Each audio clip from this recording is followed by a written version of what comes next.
भारत ने अपने दुश्मनों को जलाकर राख करने का एक और हथियार बना डाला है, जिसकी आहट भर पाकर चीन बेचैन है और पाकिस्तान के होश फाख्ता है।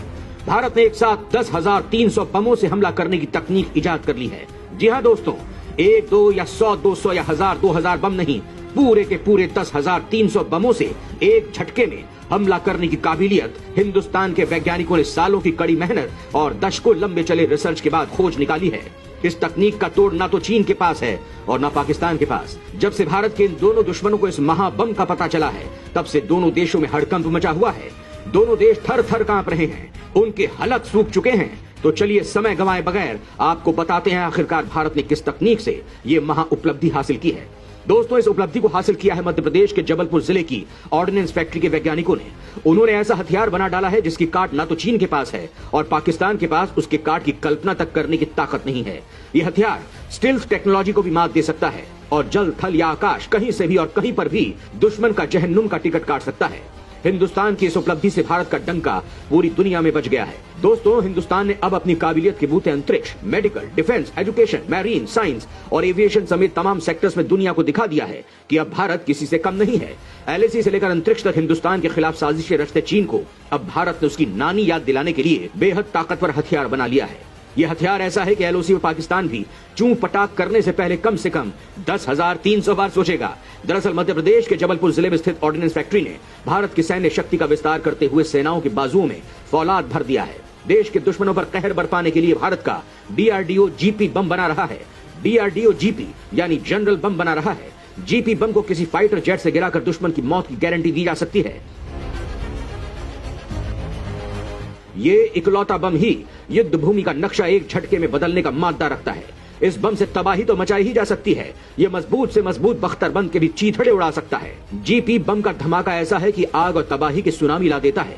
जनरल पर्पज यानी जीपी बम के विस्फोटक की ताकत ठीक वैसी ही है जैसी ताकत के बारे में आपने रामायण या महाभारत की गाथाओं में ब्रह्मास्त्रों के प्रभाव के बारे में सुनते या पढ़ते आए हैं। एक सेंटेंस में कहें तो जीपी बम का काम युद्ध क्षेत्र को एक ही झटके में तबाह कर देना है। इस बम को दुश्मन सैनिकों, वाहनों और इमारतों के समूल नाश और विध्वंस के खास तौर पर डिजाइन किया गया है। जबलपुर जिले के खमरिया कस्बे में स्थित आयुध कारखाने में देश का सबसे बड़ा बम बनाया जा रहा है। पाकिस्तान और चीन जैसे पड़ोसी देशों की लगातार धमकियों, चालबाजियों और साजिशों के बीच इसके निर्माण को तेज कर दिया गया है। इस बम को खास तौर पर डिजाइन ही इस तरह से किया गया है कि यह बम पाकिस्तान के किसी भी एयरपोर्ट को एक ही हमले में तबाह कर डाले। इतना ही नहीं, चीन की बुलेट ट्रेन भी इसके निशाने पर आ सकेगी। चीन ने जो हिमालय पर अपनी रेल लाइन भारत के खिलाफ गोला बारूद, असलहे और फौजियों को लाने ले जाने के लिए बनाई है, वो भी जीपी बम के निशाने पर आ चुकी है।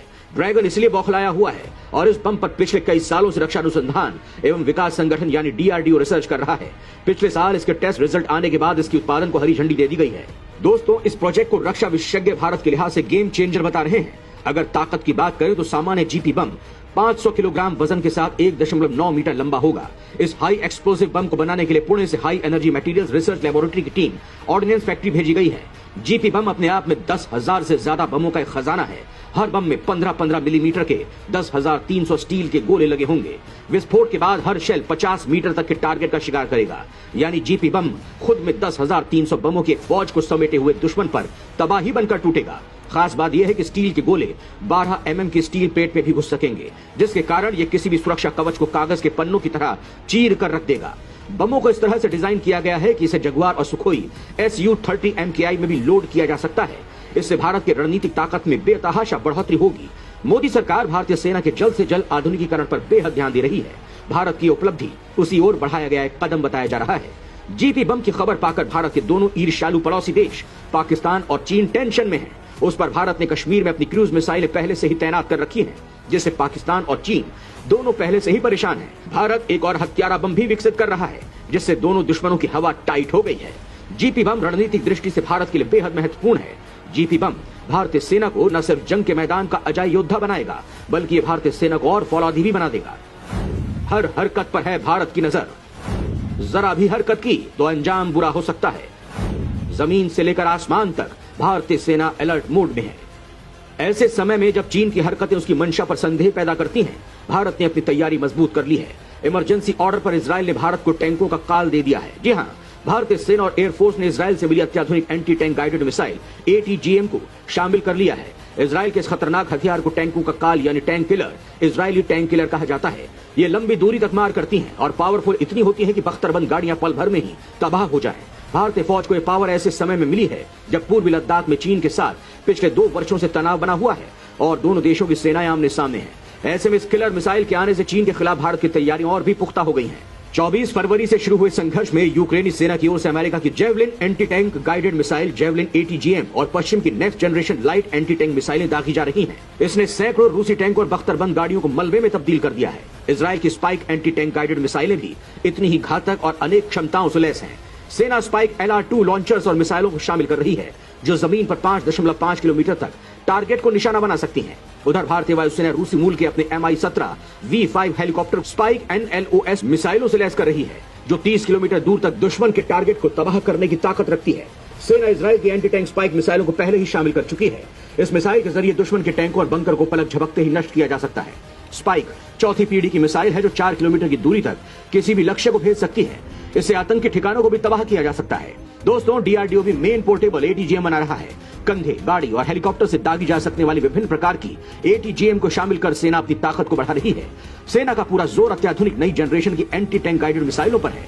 चीन के साथ लगती सीमा पर इसे काफी महत्वपूर्ण समझा जा रहा है। चीन के साथ तनाव के बाद भारत ने चीन बॉर्डर इलाकों पर कम्युनिकेशन नेटवर्क सुधारने का भी काम तेज कर दिया है।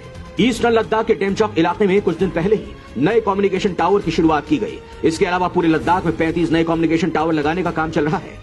कम्युनिकेशन नेटवर्क सुधरने से बॉर्डर इलाके पर रह रहे लोगों को तो फायदा होगा ही, साथ ही इससे सेना को भी मदद मिलेगी। इन कम्युनिकेशन टावर को सेना की मदद से लगाया जा रहा है और इनकी सुरक्षा और देखभाल भी सेना के साथ मिलकर स्थानीय प्रशासन करेगा। अरुणाचल प्रदेश में भी बॉर्डर में नेटवर्क सुधारने का काम किया जा रहा है। मतलब साफ है, चाइना की बर्बादी का पूरा सामान भारत ने तैयार कर लिया है।